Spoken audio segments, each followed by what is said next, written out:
Nicola Sturgeon could be putting her chances of ever becoming EU Commission President at risk with her latest no-deal Brexit move, just weeks after she was tipped for the top job in Brussels.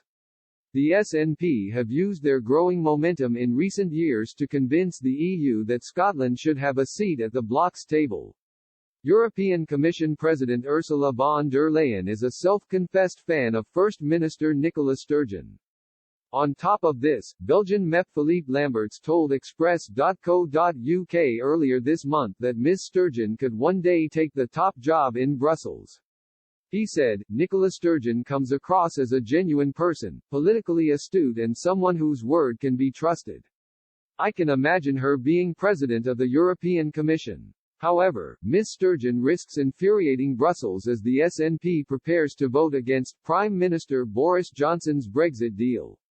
Ms. Sturgeon said this week on Twitter, "Tory-Labour view is that all Scotland can aspire to is a choice between a terrible deal we didn't vote for and no deal we didn't vote for, and even then our view only counts if it accords with Westminster's. No thanks. Time to build a future based in what Scotland votes for." For the UK-EU trade deal to be ratified, it must pass through Parliament before the deadline for the transition period ends on January 1.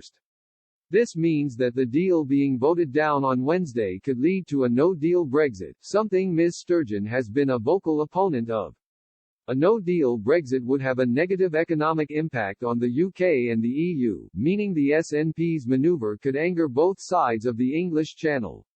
News editor at Conservative Home, Henry Hill, criticized the SNP in his CapEx column today.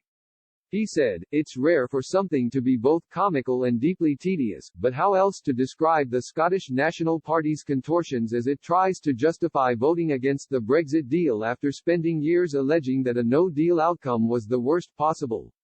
The SNP's leader in Westminster, Ian Blackford, denied that his party is throwing its weight behind no deal by attempting to thwart the ratification of Mr. Johnson's treaty. He said on Times Radio yesterday morning, "We are certainly not supporting no deal.